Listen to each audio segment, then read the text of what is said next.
You're making one right decision today. You're listening to Handcuffs and Sage. Three badass moms bringing you all the true crime and paranormal your heart desires. I'm Red. I'm Timo. I'm Dre. And don't let your kids listen. Seriously, just don't. Hey, it's Handcuffs and Sage. Woo! Hey! Woo! This is Red. Hey, everyone. This is Timo. Hey, this is Dre. Did you start talking, Dre? She's like, hey, this is Dre. I'm Bye, like, Timo.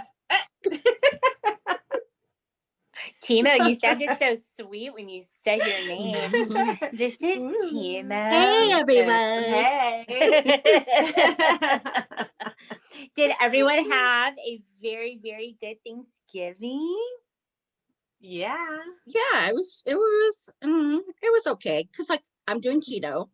So I did like a keto Thanksgiving. The only thing that I made that was not keto was mashed potatoes. And that is like my all-time favorite thing in the world. And I did not. Well, I'm glad that everybody had a nice Thanksgiving, even though it was kind of like not the norm and whatever. But yeah, it was good. Yay! Okay, y'all. Ooh, we're in December, and Dre and I were talking about this is our birthday month. Whoop, whoop, whoop, whoop, whoop. So I know everyone's excited about Christmas, but Dre and I are getting older, and that's way more exciting than Christmas, sure right? Is. Absolutely. 100%. Okay. We're both Sages, and I hope you can tell. At least it's like 6 or 7 days, like a week prior to Christmas. It's not at least like a day or two before Christmas. You know how pissed off that makes me? Sorry. Oh my goodness. It doesn't matter. my hubby's birthday is just a couple days after Christmas. Oh man.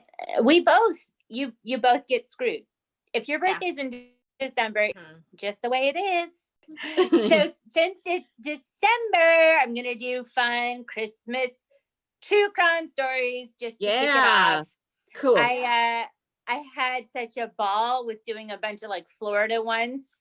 Yes. Yes. You know, let's just have fun with it. These are a bunch of like silly stories, and they're not all in Florida. I guess weird, crazy shit happens all over this country. So we can talk about it and have fun with it. I love finding stories like this because I read it and I go, no way did that happen. I dig it. All right. Are you ready? Let's buckle up. Let's get started. I found a lot of these at vice.com, and the way that they write these stories just cracked me up. Just hilarious. So check out vice.com for more of these fun stories. There's a bunch of them. People obviously lose their minds during the holidays. Oh yeah. They lose it, dude. They make poor decisions. All right. So my first story takes place in 2011. A man named Terry Trent of Dayton, Ohio, got blasted on bath salts.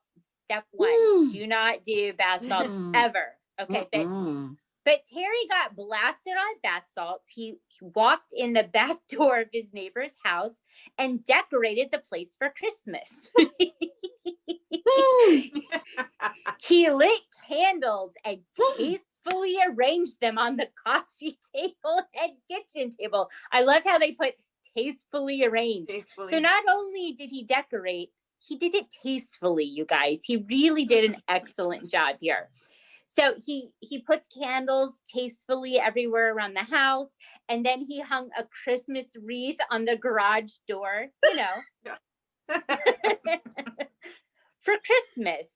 And then he relished in the merry scene by blaring the television while playing with some of the toys under the Christmas tree. Oh my God. He's out of his mind, you guys, out of his mind. The sounds from the television woke up an 11-year-old resident of the house who went next door to get his mom about the strange man downstairs. That is so odd. So in the Vice story, they put, what if all junkies were so thoughtful? Please come decorate my tree right now. Right? What else are you going to do in Dayton, Ohio besides ride the ivory wave to Valhalla? Oh my God. So did he bring his own decorations or did he like That's what I wondered. Did Like, he what crawl the through fuck? the garage, find the dusty boxes, pull them out, get pissed nobody was Because helping that's him, right? bomb, man. Yeah, right? Like if you want to fucking come over and go through all my shit, bring the decorations in. Hell It's yeah. a whole thing. It's a whole thing to get God. those bitches out. But he did it on bath salts. Love So it. we can do it On semi bath sober. salts. Yeah. Semi. Oh my God. That's awesome. So here's a short little one. Again from Vice.com. They put some fucking genius dressed like a Santa during SantaCon. Do you guys know what SantaCon is? Oh, I can guess. I can imagine. Yeah. I guess we could all guess. So SantaCon is a seasonal Santa themed pub crawl. So everyone dresses like Santa and goes and bar hops and drinks. That does sound like fun. So this guy dresses like Santa during SantaCon, and he goes and robs a bank in San Francisco, and the cops were never able to find him. Oh, genius. He got It was away. Santa. Well, what are they gonna do? Who are we looking for? Santa? It's SantaCon, bitch. Genius. Yeah, it's Dang. the Catalina wine mixer. I love it.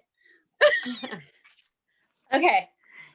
In 2012, according to police reports, Donald Legis Jr. of Sidell, Louisiana, grabbed some snakes and a cash register. Don't forget the cash register during the robbery from a pet store. He told cops it was a Christmas present for his son. So he breaks into a pet store, steals a bunch of motherfucking snakes and the cash register, and it's a gift for his son. Come on, guys. That's for my kid. There is some voodoo shit listen. going on. Louisiana really want- snakes. Come on. I want a cash register full of money for my birthday, guys. That's what I want. But I would be terrified. I guess I'm just like thinking the time it takes maybe to get a snake from the tank. And then it wasn't one snake, it was plural, multiple snakes. It just seems Weird. dangerous. Seems Yeah, it is. dangerous. I don't get the snake robbing. I hate snakes, freak me. Oh, freaks terrify me. All right. Of course, we've got to have a Florida one. Okay. In Wellington, Florida in 2007, a stolen GPS rigged baby Jesus was found face down in some 18-year-old's apartment.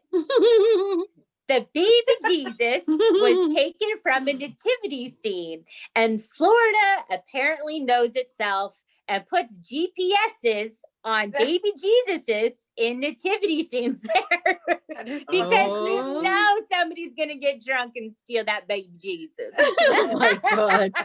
Oh, Florida.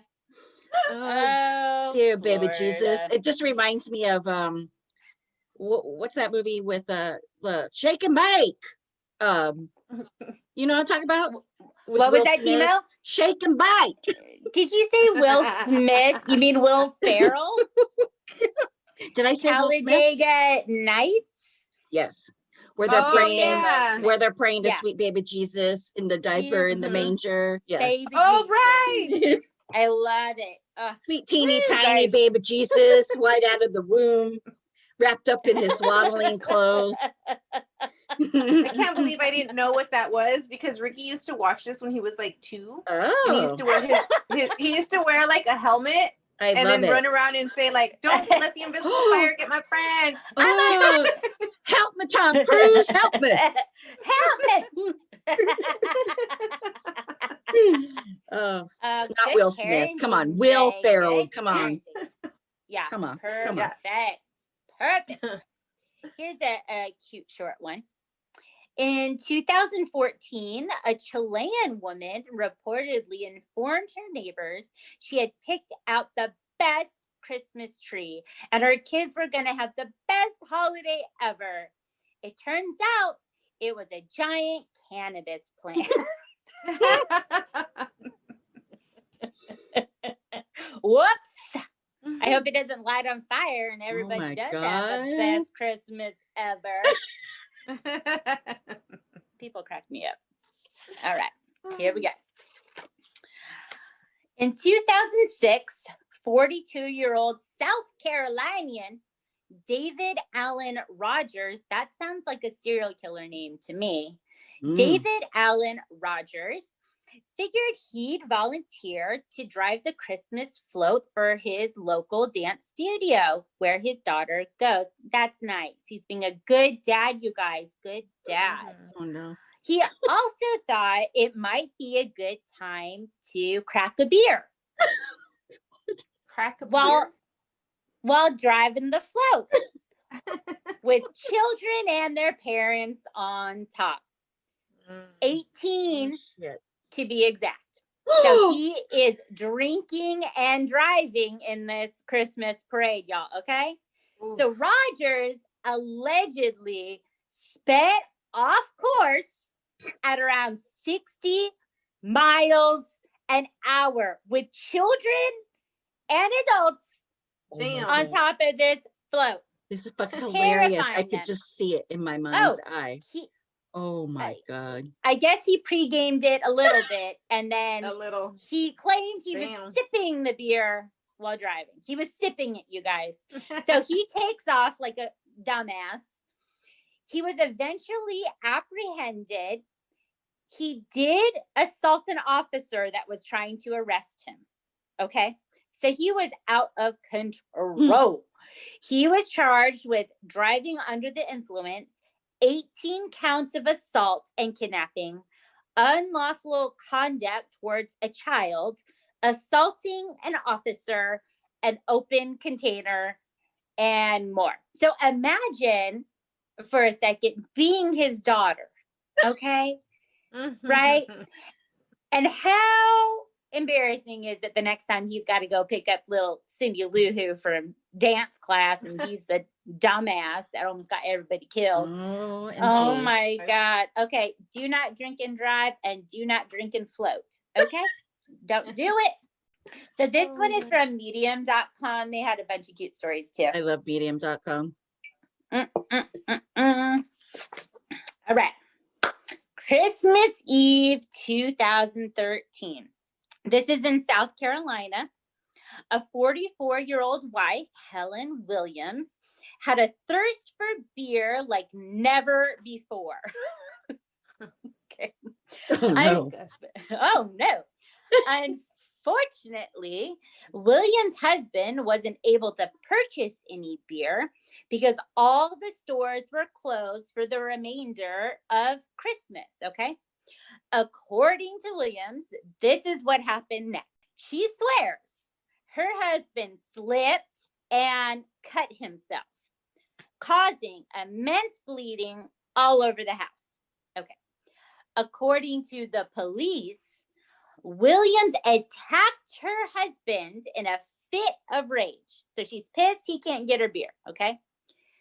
She used a ceramic squirrel to beat him over the head and then stab him in the shoulder and chest. Wow. Williams could not explain why she was covered in blood, because she said he just slipped and cut himself, but she is covered in blood and she had a ceramic squirrel. Obviously, we can put it together, Helen, okay? She was arrested and charged with domestic violence. So I do hope that her husband has gotten out of this rotten marriage. And I wonder if every time he sees a squirrel, he like shakes a little. Ceramic squirrel. If you have a ceramic squirrel, you're the people that are fighting Christmas Eve, okay? Over the purchase of beer. So those are my fun Christmas stories to kick us off. Yay! I love them. So good. Christmas time. Oh my God. I loved it. Okay. I loved it. So good. They're driving through the ranch on the UTV, and they're just kind of like looking out across the, the ranch, and they're counting. So then they go to an interview with Tom, and he's basically explaining, hey, this is, me and Candace live on the ranch. We're here to, watch stuff to make sure everything's going cool. And one of the other things that we're here to do is to keep track of all the cattle. So I guess they go out multiple times a day, and they go out on this UTV and they make sure they count all the cattle. Now they have 42 heifers out there. Okay. So they have to make sure that every time they go out there, they count the 42. So they Doesn't heifer sound mean? It does, but that's like, I felt like I was like, oh, like farm girl heifers, the girls. I'll call them the girls. There's 42 girls out there. Yeah, the gals are out there. The gals doing what they want. Right. And they really are doing what they want out there. I know.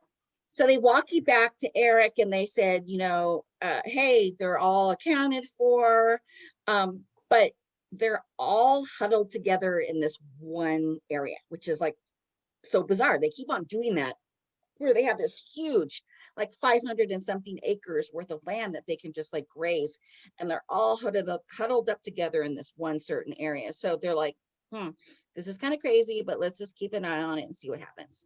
So then 2 days later, we have an interview with Travis, and he's like, before we start digging, we want to do one last sweep over the target area. So Casey Smith, who is from Qualtech, he comes and he says, okay, let's do the last radiation sweep. So Travis is telling Casey what's been happening. He's like, we got these readings, we got this happening, da da da da da. And then he goes, I even got burns from, burns on my body from being in this area. Yes.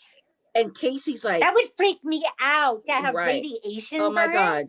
So Casey like goes, really? And he gets this look on his face, and it's almost like, damn, I've never heard of that before, or I have, and that's fucking scary. So then Jim Segala and Casey, they go out, and they're with the meter, and it's making sound. So they're all at Homestead too.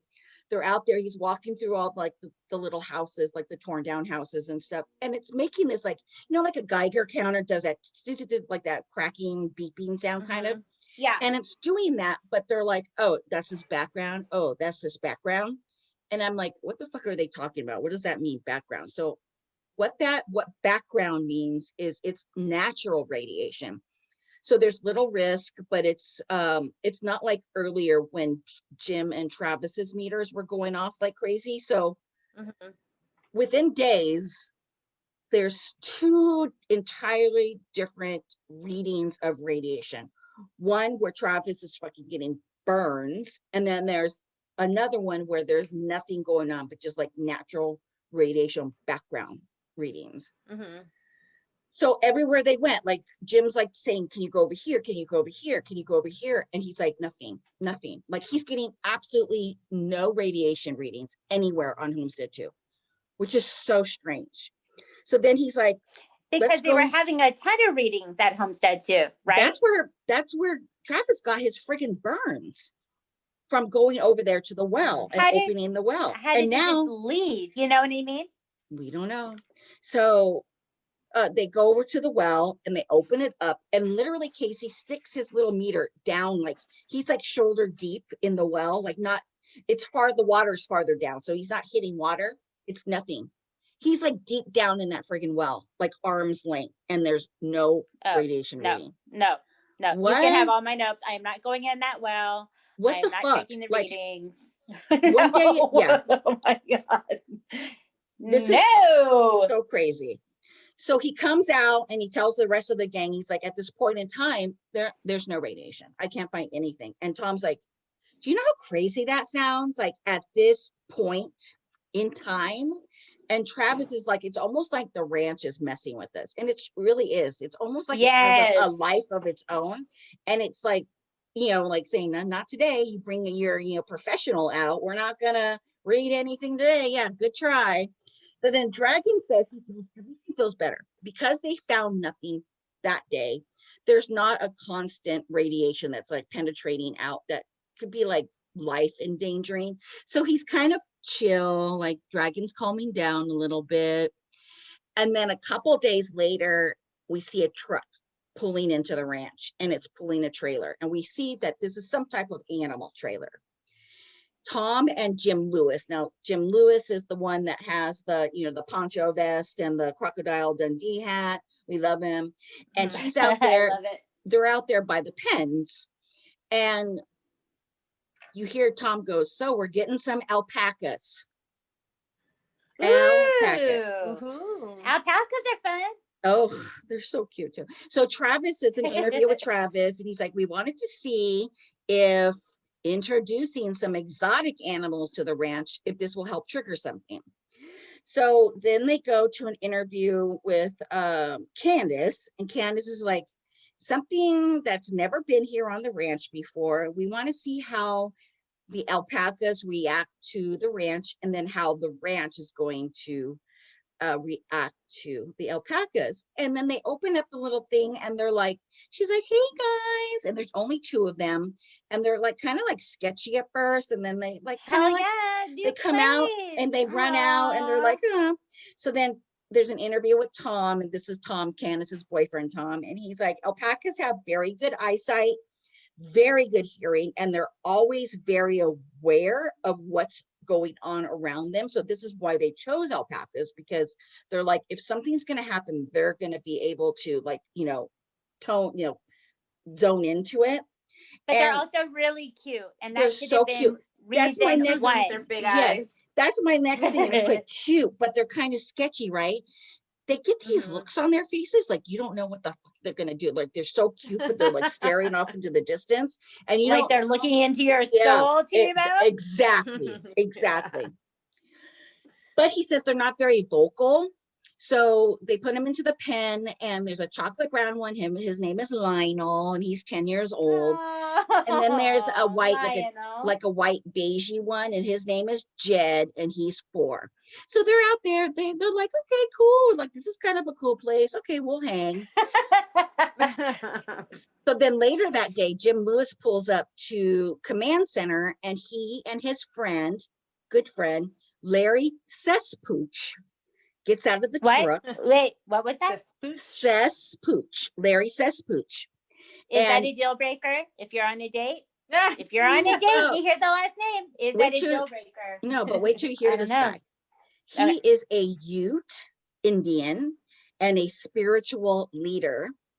And he is very spiritually in touch with what's going on at Skinwalker Ranch. So they sit down. So it's Travis and Dragon, Larry, and Jim. And they're sitting down, and Larry's like, this is a very powerful place. My people, the Utes, for generations have talked about Skinwalker Ranch. Things have happened here that's just over the top. Our people have accepted it at this point, and they just believe it's part of our universe. So that he's like basically like an expert on like what the Utes believe, because here's Skinwalker Ranch, and all around Skinwalker Ranch is this Ute tribal land. So it's so weird. And remember in previous episodes, I told you that the Ute tribes is kind of like overlooked that Skinwalker Ranch is even there. They know it's there, but they want to just like forget that it's not even there. I have a fun fact, you guys. My daughter's a Ute because she goes to University of Utah, and they're Utes. That's so she fun. Can also sense what's at Skinwalker Ranch. Cool. No, probably not. Okay.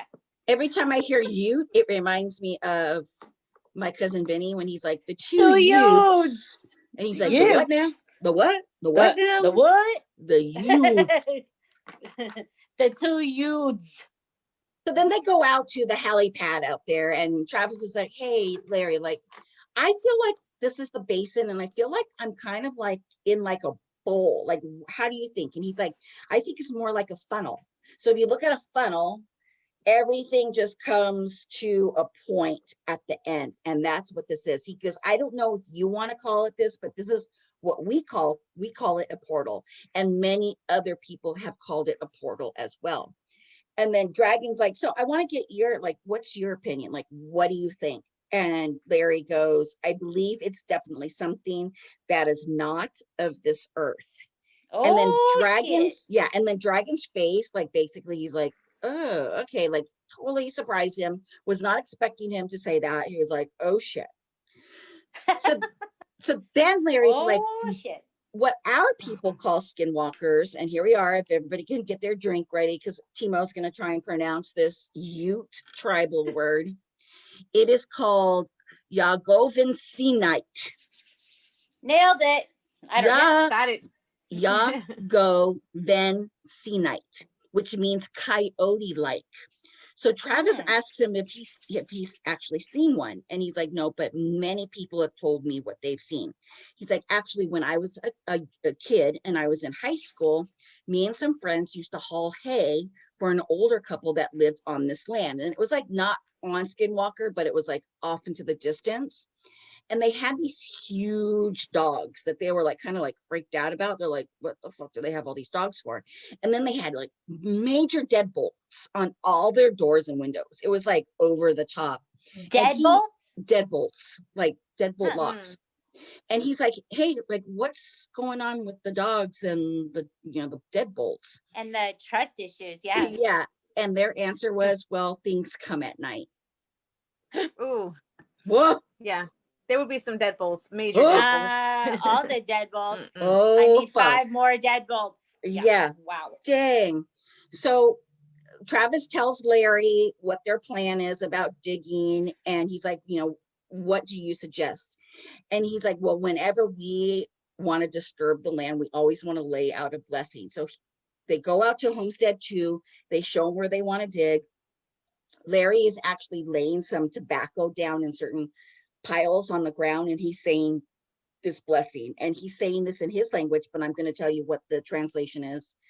Look, Father, creator of all good things, this land, Ute people, let me hear you. Help these men who want to know what is here. Help us. And then he throws some tobacco down. Help us. He throws some tobacco down.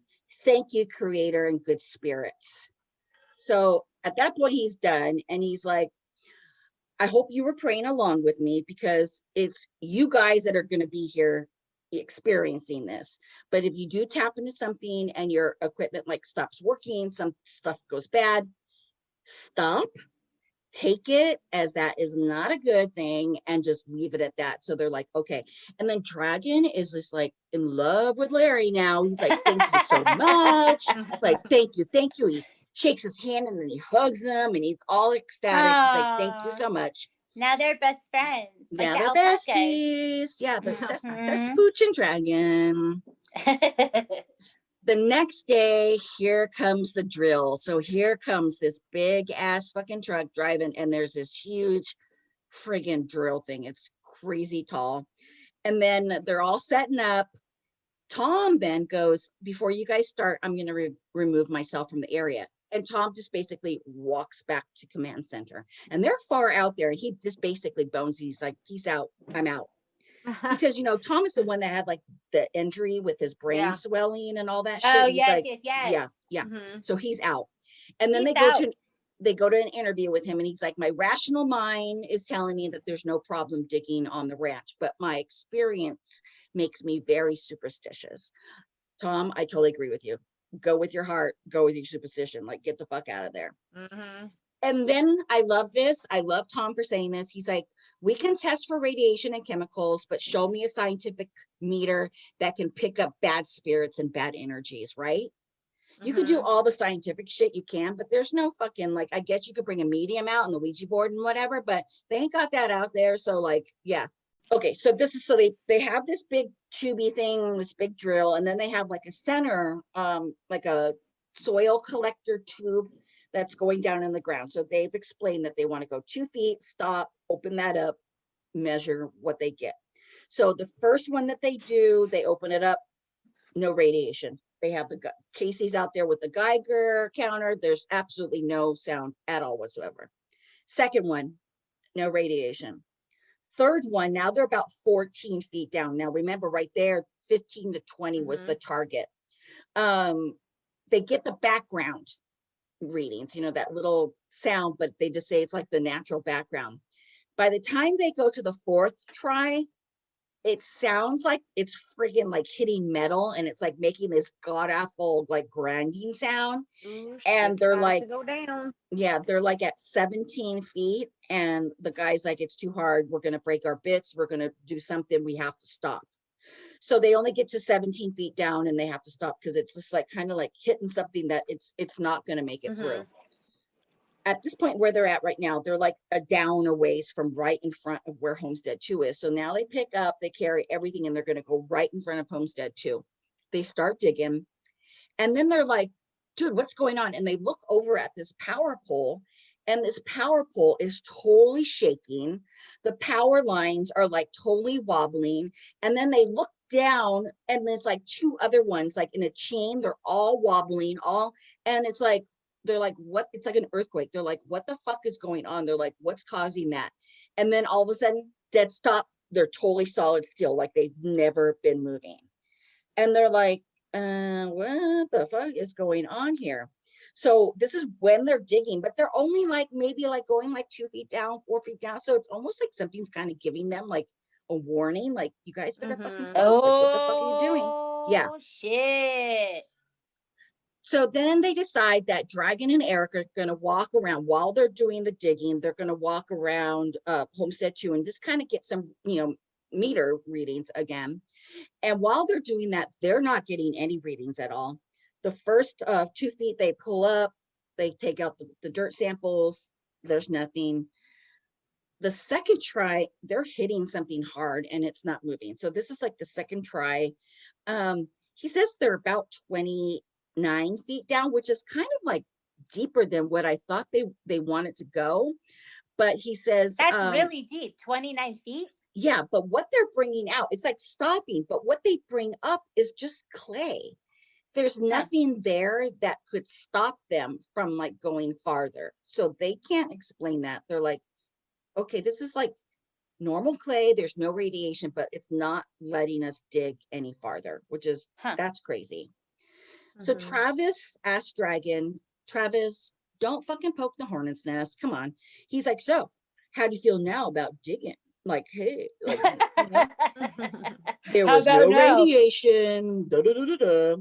And then they go to an interview with Dragon. He's like, look, in the past, bad things have happened, but they haven't happened immediately. So just because we didn't find something right at this minute doesn't mean that things aren't going to happen later on as a result of the drilling, which is shit totally is gonna true. go down. They will be punished. Right. And hello, it fucking does. So let's go. Next morning, 7 a.m., the computers and the cameras start going bananas in command center. Okay. And he said, if that happens, you got to stop what you're doing. Guys, I'm just telling you right now, buckle up and grab onto your heartstrings. This is not going to be fun.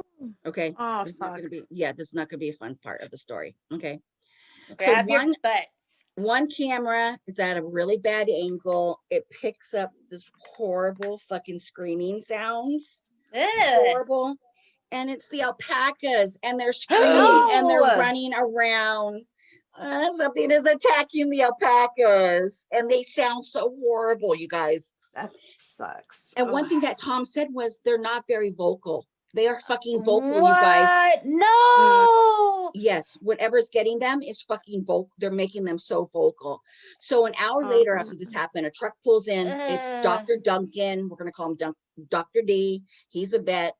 And then it goes to an interview with Tom, and he's like, I woke up to this sound that I had never heard before, and I ran out there, and the alpacas were under attack. So it was Jed. It was the white one, and Jed! he's like, he's only 4. Oh my God, Jed. He's bloodied up. He's okay. He's bloodied up, and then Candace. There's an interview with Candace, and she's like, they looked like dogs. They varied in sizes, but I'm very unsure of what the fuck they were. There was a whole group of something, and they were eating him alive. No, Jed, why? Are there dogs out there? Are there dogs out there? They have William. He was a little black sweet lab, and that's all they got. I don't know what came. I don't know what these things They were. didn't say it was William. Yeah, no, it wasn't William. No, So it wasn't William. there isn't dogs in that area, right? Well, I don't know. they've seen like Wolfie-like dog Oh, animals. They don't know. my heart. So Poor Tom, Jed. then they go to an interview with Tom, and he's like, there was this one that would not get off of the alpaca. Now, what's really weird is Tom is like saying alpaca because he's not getting attached to them. Whereas Candace is like, my Jed, you know, like she's like fully Yes. like in love. And he's like, I They're her had to babies. throw a stick at it to get it off of the alpaca and get it out of the corral. And he's like, it was a very, very aggressive animal. And then Dr. Duncan is like, he's like looking at him. He's like, yeah, I'm just gonna sew him up. He'll be okay. So it was a lot of just superficial kind of like, you know, like wounds, but like sutured him up, and then he was fine. So as he's doing this, Tom goes, so Dr. D, you from around here? And he's like, yeah, I've been here 40 years. He's like, I knew the Shermans. Now the Shermans were the ones that lived there before the Bigelow company came and bought it, and they're the ones that had all the crazy shit happening, right? And he's like, yeah, they had some strange things going on, and they finally decided to get away from it all because they were a little scared. It's like he's totally downplaying it, like, yeah, right. So then Tom's like, you know, they saw some huge animals like hanging around out here. Did you ever see anything like that? And, you know, he's like, no. He's like, they had some cow mutilations. Did you ever see any of those? Because obviously the vet is going to come out and see the cow mutilations. He's like, I saw this one cow. It had its tail missing. And then they found it way far off in the sagebrush, and they couldn't figure out if it was chewed off or cut off. So that's kind of weird. A tail from the cow. And I don't know if the cow was dead or not, but like, correct. Ugh. Yeah, like, why would he say that? It had to be distinctively like, wow, this looks like it was surgically removed. You know, like what? Right. Like, right. Well, anytime I've ever heard the term, you know, Skinwalker Ranch, I think of animal mutilations, right? That's what. For and sure. he hasn't seen anything else. That's weird. Yeah, it's interesting. Okay, Dr. D. Well, if he's been there 40 years, that means he was there when the Bigelows were there too. And you know, all their findings are all under government lock and key. So maybe he has some type of gag order or something going on. He had a dinner date with the CIA, and they said, "Shut your mouth, Dr. D." Or you're gonna get it. Well, fun fact, I also call my hubby Dr. D. So that's weird. Oh, what does that stand for? Oh, dentist. Dr. Dentist. Darling. Dearest. Dearest. All right. All you animal lovers out there, PETA, all you people, they moved the alpacas to a much safer place where they will be protected. Okay. Oh, good. So Lionel and Jed are okay. So going to check the cameras, they put all these cameras up. They had to have caught this shit happening. Right. So Eric, Dragon, Tom, and Candace are in command center. And Tom said it had to have been some type of big dog or something. And Candace looks at him and she's like, no. Like, she's like, fuck you. That was not a fucking dog, but she can't tell you what it is. She's just like so shocked. This fucking animal ate her baby almost. And she's like, boyfriend, this is not a fucking dog. I don't know what the fuck that was, but it's not a fucking dog. So Eric brings up the camera, which is in perfect view of the alpaca's corral. And he shows them just chilling, laying out on the, you know, the dirt right there. They're just having a good old time. Nothing's going on. And then the camera goes out right before all the shit goes down. Okay, are we going to believe this, you guys? Did it really go down? Like, I want to believe. It's so crazy, right? Like, I want to. It is a TV show. Right. They are making a show. So Travis's RV had a camera on it that was facing the corral quite a ways back, really bad angle. And they're watching that footage. And you can see them screaming, running around in circles, and they are being attacked by something. Now, I think they blurred out for TV purposes, I think they blurred out. So what they're seeing is much more clear than what's seen. You can see like the alpacas running around, you can see them screaming, and then you could see some type of like blurry something, like maybe like going up to them. So I think they blurred it out for TV purposes. So I don't think we're seeing exactly what it is. But Dragon goes to Tom, why didn't they scatter when you ran out? That's really weird. Because like any type of normal animal, if a grown man comes out, goes, yeah, get out of here, whatever, they're gonna fucking run, you know. But this one fucking animal just did not let go. He's like, yeah, you see you, fuck you. I'm not leaving. I'm having this alpaca for dinner.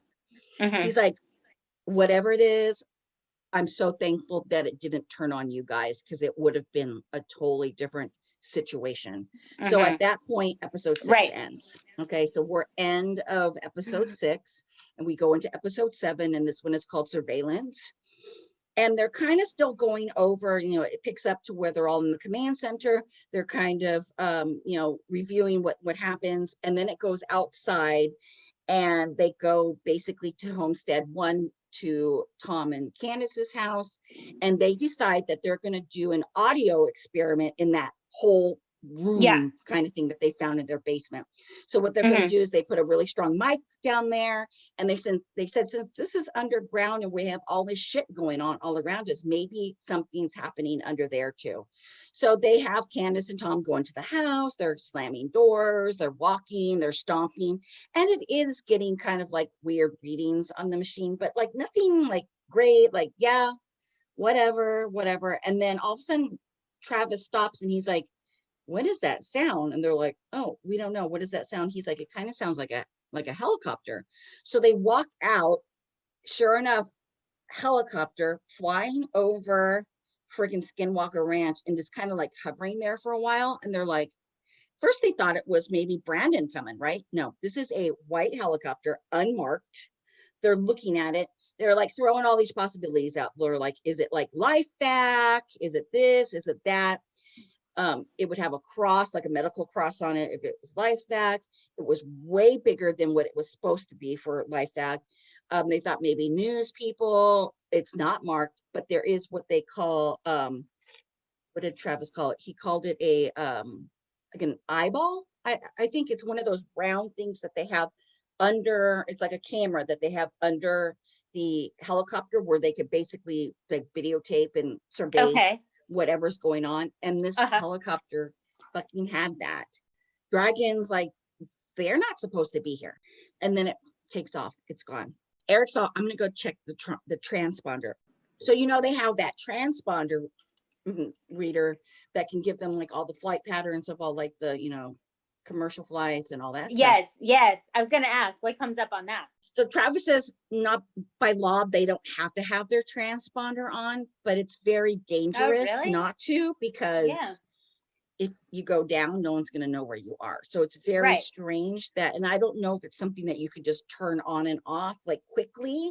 I think it might have something to do with like turning it on before you go, because the way they were making it sound like is like, if you don't have it on, you don't have it on like your whole entire trip. So that's kind of the idea that I got. And Eric comes out, he's like, nothing. They were not on the transponder at all. So they were not turning their transponder on. So whoever this was did not want them to be known that they were there. Weird. So Travis is like, yep, we're being watched. Oh, he called it a skyball. It had a huge skyball, unmarked helicopter. Yeah, we're definitely being watched. So days later, Travis's RV, you hear he's getting called by Tom. It's 3:30 in the afternoon, and he's like, I don't know, you know, where you are, but come, you got to come up to this part of the ranch. So I opened with this when I did the first episode. So you see Travis running from his RV across the whole ranch, across the helipad into this one area. He's out of breath. He runs up and he sees that Tom, the other Tom and Candace, Dragon and Caleb are out there, and they're all standing over a dead calf. Oh no. So it's not a calf. Wow. She's a 2-year-old cow. So she's, she's basically an adult She's cow. just a little baby cow. I know, she's so cute too. No. There's no sign of struggle. There's no trauma to the cow at all. And Tom and Candace, he's like, we counted her this morning. She was alive and well this morning. So figure they go out there and do this at 7 a.m., 3 p.m. She's dead. And they have no idea why. Okay. So Caleb says, I'm going to treat this just like it's a crime scene, because that's what it is. We have no fucking idea what happened to her. So he's like, everybody move away. You're messing up my crime scene. He's taking pictures. He's doing his data. He's doing all the stuff. And then off into the distance, Tom's like, little Tom, ranch manager Tom, he's like, dude, look at my phone. His phone is like going vibrate, mute, vibrate, mute. It's like doing all this weird shit, like what Caleb's phone did that one time. And then all of a sudden, Caleb's phone started doing the same thing. And he's over by the dead cow. So both phones are going all bananas. Then Travis goes over to where Caleb is, and he has one of his meters. And like his meter and Caleb's phone are like totally reacting to each other. So there's shit that's happening, and then shit calms down. Shit happenings, and it's like they're in sync with each other. It's totally crazy. So they call out another vet guy to do an autopsy. It wasn't Dr. D? No, Dr. D did not come out this time. Oh, that's too bad. Dr. D was this little old guy, and I think to have to do an autopsy on a big cow, I think you have to be like bigger and more musclier. I'm sure. Call the musclier doctor. Yes. So as the vet comes, they tell Tom and Candace to go out and count the rest of the cattle to make sure that there's no other dead ones out there. So as they're gone, Mike Gamble, who is the other vet, he comes out. And what this guy has to do this autopsy on this little cow, it took like 4 dudes. They flip her so that her legs are in the air. They basically have to like hold her. He has like tree trimmers, and he's like cutting through like her ribs, like basically like he is like majorly like doing this thing, right? What? Sorry, I should have said warning. So Tom, he's like comparing this to the cow mutilations that happened like within 20 minutes back in the past. I can't imagine that happening, because the time, the effort, the mess, the blood, everything that took this guy Mike, the vet, to get this autopsy done is nothing to comparison on what the aftermath was of all these cow mutilations like that happened within like 20. It's like, how is that possible? How can this cow mutilation happen where there was like no trace of nothing compared to what this guy had to do basically to get inside this cow and figure out what happened? Right. So the vet's outcome, now you guys, this is something I didn't know, but when a cow gets totally stressed out, it makes its immune system in its lungs go totally down, and it catches pneumonia. So basically stress, it's called stress induced pneumonia, and it will die. And that's what happened to this cow. She got so stressed to the point where she died of pneumonia. Her heart was fine. Everything else was fine. She just keeled over. And Eric and Dragon, they're like, okay, let's call Brandon, because they're like, this is fucking bananas. Like, what's going on? So Brandon's like, I'm coming out. I have an expert. She knows all about this. I'll see you soon. So he comes out and he doesn't fly in on the helicopter because they pull in his like bad ass black fucking Range Rover. Oh, dang. Of course, right? He's got all the toys, all of the toys. So he introduces everyone to Linda Moulton Howe. She's an investigative journalist, and also she's a world-renowned expert when it comes to cow mutilation phenomenon. So this lady has been all over the world. She's like done nothing but like freaking study all these cow mutilations that have happened worldwide. And Tom, Jim, and then Tom and Candace, they take her out to see where the cow is, because she wants to take a look at the cow. That's the first thing she wants to do. And they have it way out in the side of the ranch, and it's in this like little gated like pen, right? And first thing she says is, I see no sky facing injuries. Sky facing injuries. What does that mean? Well, what is that? Yeah. What is that? A cow mutilation, like a real cow mutilation that's otherworldly, is how she would put it, have sky facing injuries. So if the cow is on its left side, its sky facing would be its right, which means it'd have no eyeball, and all the other injuries would be on that side. So it would have Okay. missing ear, missing jaw, missing something, missing eyeball. And this cow had none of that. So she didn't really consider it a real cow mutilation. But when they told her about what the autopsy had figured out, she's like, yeah, even though this is not considered a true cow mutilation, something caused this cow the stress worse enough to make it friggin' die. So she's like, it's related in some way. So then they go to see the alpacas, and they have, I'm so mad, you guys. They have the fucking alpacas. And remember I told you they built those guard tower things with those little gated, and they use that for like bait. They put cows and shit in there. That's where they have the alpacas. I'm like, are you guys fucking out of your mind? That's not where they should be. So Linda asked them, hey, if putting the alpacas here, you feel like they're safe? Do you feel like this is a better place for them? And Ken is like, yeah, look, the gates are much taller. There's the barbed fence. We have the cameras everywhere. Fucking Linda goes, but things could come from the sky, right? Oh, shit. Right. Yeah. Because there's nothing protecting them. The sky. There's nothing protecting them from fucking coming down from the sky. So they all go back to command center, and they're all sitting at the table, and they start sharing the footage. So Eric shows them on the big TV where they actually caught the cow dying. So there's a camera that's focused over to where the cow was by the tree, and she's kind of like laying down, and they're doing it frame by frame, and they see her kind of like getting up, and then she kind of falls back down.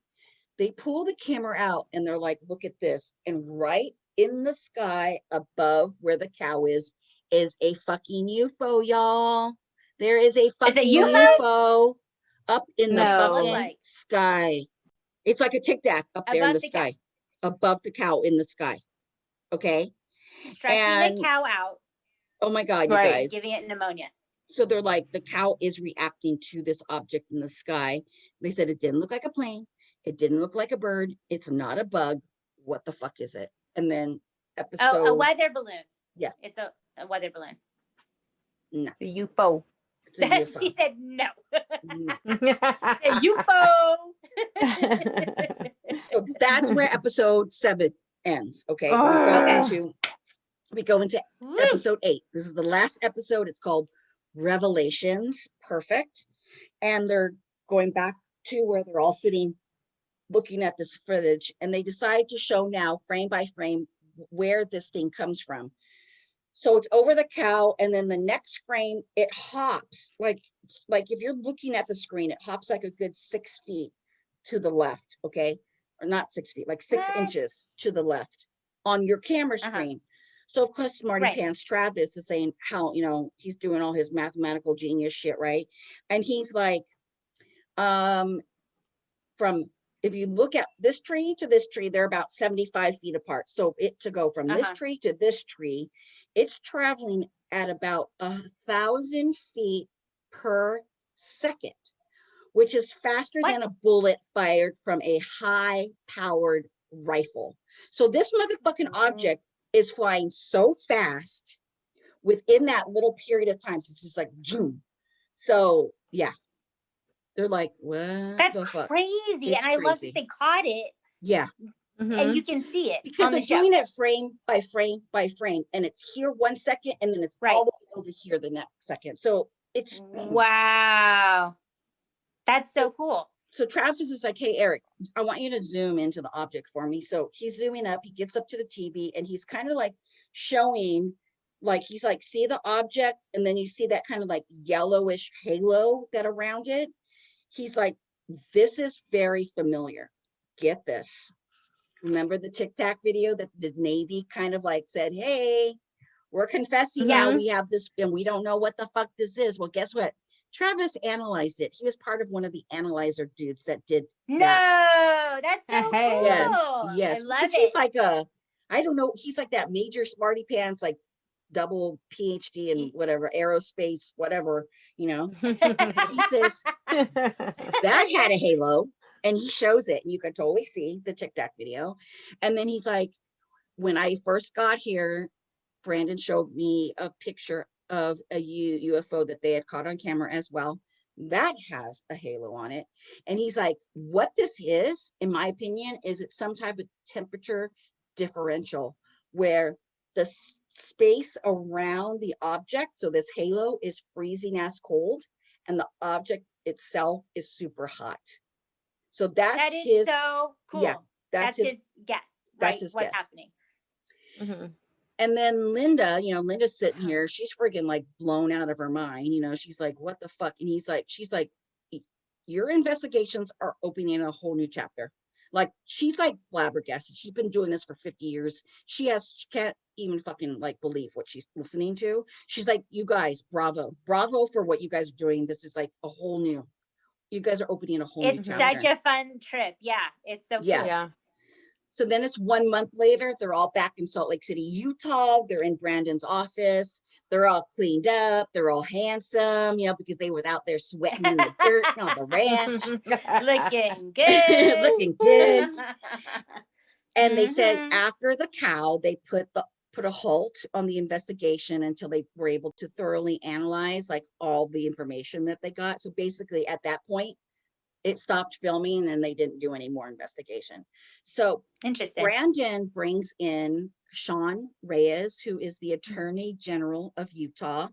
And he is basically saying, the state of Utah is taking this all very serious. And I'm here to represent everybody in the state of Utah, all the community, that we're not letting this go. Like, this is serious. We're figuring out what the fuck's going on with this, because this is in their fucking town. This is in their state. This shit's happening. So he says, I'd like to thank all you guys for what you're doing. This is amazing. I'm so, ecstatic about what's going on. And they're kind of like just going over, basically what happened. They're discussing the cow. He says it was scared to death. And they're like, yeah, exactly. Yeah. Like, you're right. It was literally I'd be scared to death too if a UFO was over my head. Then Tom, the ranch Tom guy, goes, what ranchers do when an animal dies, and what they do is they'll just haul it off to like the far end of the ranch, and they'll just let it decompose. They'll let the scavengers take care of it, the coyotes, whatever, and they'll basically pick it till it's, just bones. That's what it's doing. He's like, I went out there to look at it like a couple weeks ago. Nothing has touched it. Nothing. Ooh, that's creepy. They don't want any of that cow meat? None of it? Nothing. Something. Did they do any radiation readings on it? Do you know what I mean? Yeah. It's like full of radiation? They didn't show it. Oh my gosh. That's crazy. And then Travis not even flies and maggots? Well, I'm sure the bugs are there, but because there were flies on it when they took the Linda lady out there, but no scavengers, like no one's, crows or nothing's eating it. Right. Okay. And then Travis says that he had an intern that grew up on a cow farm, and he said that if a cow got hit by lightning, the same thing happened. The scavengers would not go touch the cow, so they had to burn the cow. Interesting. Yeah. So so they can sense something. Something's wrong there. Right. We're not touching it. Wow. Yeah, it's something to that. So then Tom, after he says that, he says, they start recapping on, all that happened from day one. So episode 1 through 7. And then Travis says something like they start talking about everyone's injuries and the things that happened. He's like, yeah, I actually had to have surgery. And it was like everyone's like looking at Travis like, what the fuck? So then he says, 2 weeks after he was exposed to the radiation, he started getting a bump that was growing on the top of one of his knuckles. So it's like right here on his pointer finger, right below his nail. And he said it just grew bigger and bigger and bigger, and it started hurting him like really bad. So he went to the doctor, got it x-rayed, and he had 2 bone spurs, and they needed to be removed because if they didn't, they would just keep on growing and growing and growing and growing. So what they removed off the top of his bone here was like a M&M sized bone spur, and then they showed his finger, and he had all these stitches, and it was just really gross and nasty. Gross. And they're like, wow. So like Brandon's like totally shocked. He's like, wow, like they're all freaked out. They're like, wow. But then they start talking about what their experiments meant and what might have happened. So they're considering that maybe all the experiments that they did, especially with the rockets, they actually might have been communicating with whatever was out there, and they didn't really know what they were doing. Right.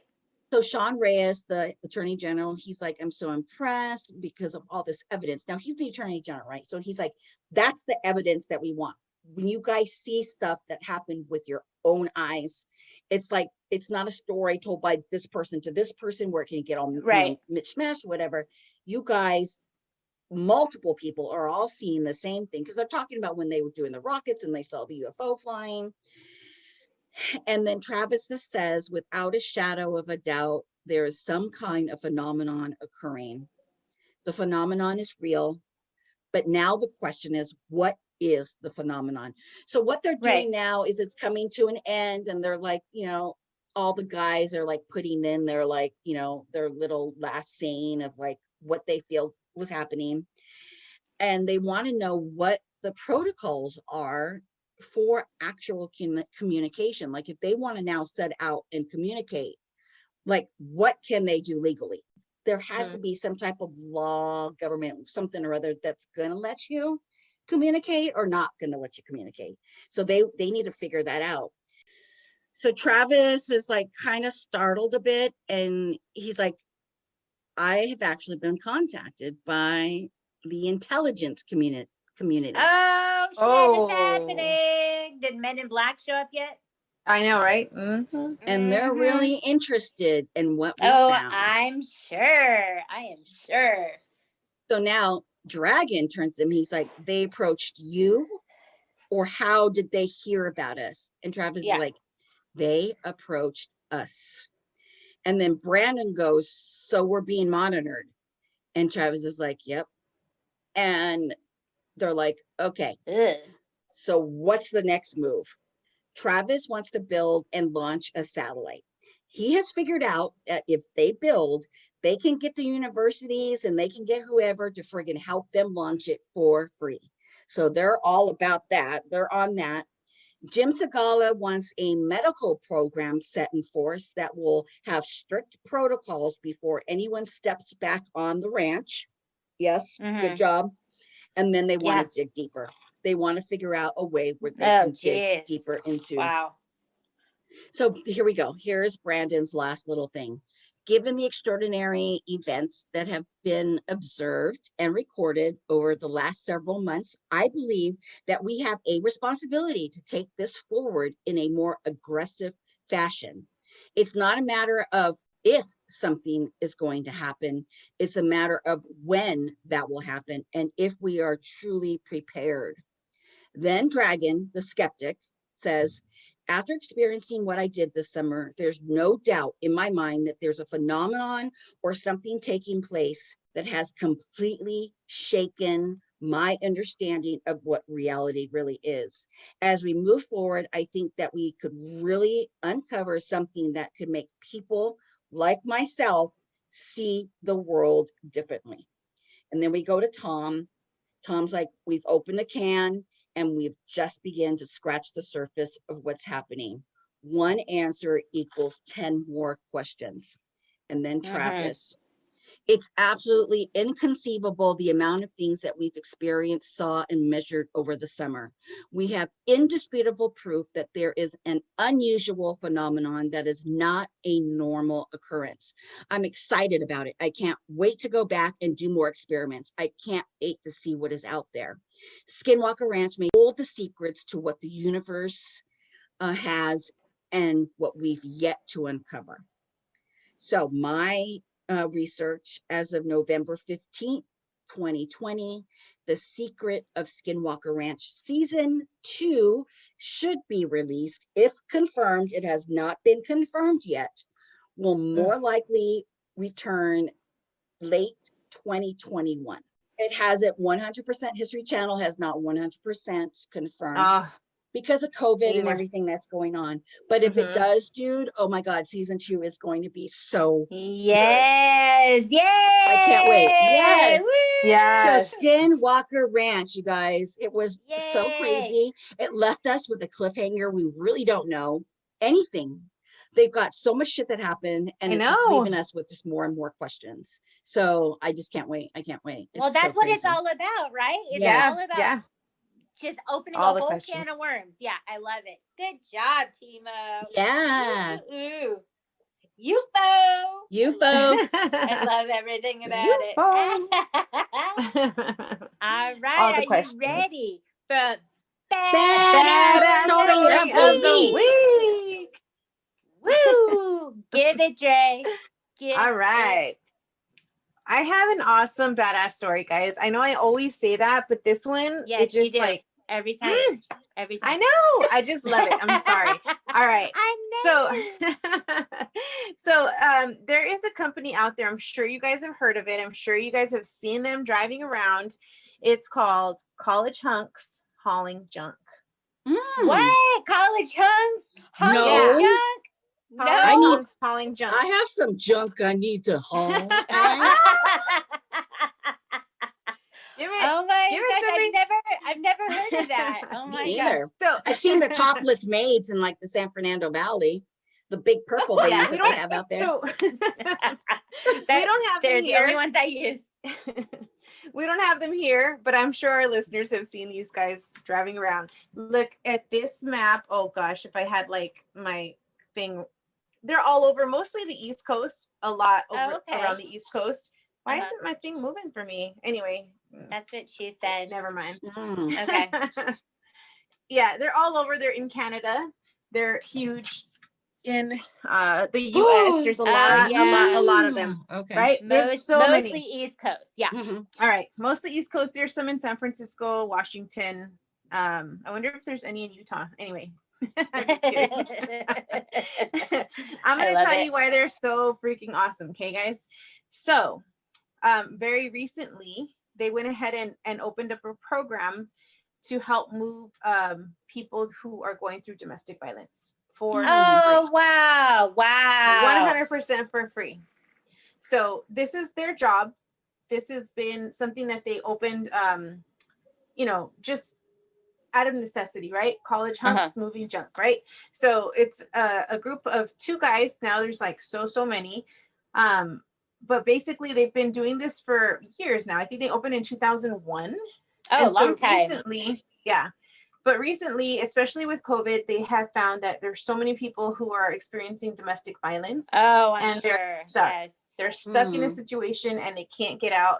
And so what happens is if you're experiencing this domestic violence situation, you can go and call a phone number and get some help. They will get somebody who will confirm that this is happening and get you all the right resources, along with getting you moved. They can move you anywhere in the US and Canada.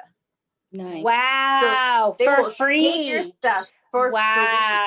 That's so they've so already awesome. done like hundreds and hundreds of moves for women. That gave me chills. And men. I love it. Right? Anybody. Wow. Yes. So there's no cost. You just go through, they make sure that the victim is supported through all the right avenues. They have always done amazing things, right? So in addition to helping people move out of these situations, they've also been donating 2 nutritious meals for every completed job that they've ever done to feeding children everywhere. So this is, my goodness. Yeah. Over 1 million meals have been donated since the program began. So our badasses of the week are Omar, Solomon, and Nick, who they started using like a beat up cargo van to haul furniture, just trying to get by. And they called it Hunks, Hunks. I love it. Stood for honest, uniformed, nice, knowledgeable service. Just to Aw. know that they're doing so many good things for the community is just amazing, Yes, right? that's So, fantastic. yay! Yay! I think there was another company that does something similar. I wonder, it's called Meathead Movers. So they did the same thing 5 years ago, and Okay. they've moved. This is like, so it's the second company now that's a badass. And last year they donated more than $150,000 worth of moving services, partnering with 8 domestic violence shelters in Central and Southern California. So I think That's Wow. amazing.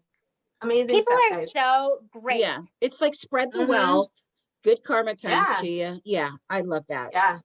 Yeah, I love it. Good badass stories. Yes. I Mhm. love it. Mhm. Doesn't it make you just feel good that things aren't all bad? Even though Yeah. 2020 can suck a fat one. There's Suck so much 2020. good. There is so Mhm. much good. And that's why we do the badass story. To remind I us. love it. Absolutely. Okay. You can check us out on Instagram, Facebook, Twitter, TikTok, YouTube. We have a website. It's handcuffsandsagepodcast.com. You can always email us at handcuffsandsage@gmail.com. We love hearing from you. We love hearing your feedback. You can always be a badass. You can leave a review on iTunes. That always makes our day when we see a nice 5-star review on there. And we have our Patreon page. We always need to talk about our Patreon page. So there's different levels on the Patreon page. And, when you support us, your favorite gals, you get some fun swag and goodies like that. So check out our Patreon page. Can you guys think of anything else? I always forget something. No, you did great. No, you never forget it. You're good. You're a good job. I always feel like I forget and I mess it up, but we love hearing from everybody. You can always share true crime and paranormal stories with us. It just makes our day. So we appreciate everybody. Yay! Yes, and if you're in the Southern California area, as of right now, maybe when this comes out on the 1st, things may have changed, but we are doing an event here. We'll put all the information on social media. Come out and see us. It's a little boutique. A lot of our gal friends are selling stuff that they make, and it's going to be super fun. And we're going to be out there handing some goodies out, and you guys get to meet us. And yeah. Yay! I love events. Awesome. Events are the shit. All right. Good job, you guys. All right. Are you ready? Yep. Remember, we do what we want. All day, every day. Yes, we do, sisters. All right. Bye, you guys. Bye, guys. See Love ya. you. Bye-bye. Bye. Handcuffs and Sage is hosted by Red, Timo, and Dre in a shitty guest room in Los Angeles. Theme music is Leave Now by We Are Wasted. Cover art done by Megan Winchester. Follow us on Instagram, Facebook, and Twitter. Show us some love on iTunes. Be a badass and do what you want. Until next time.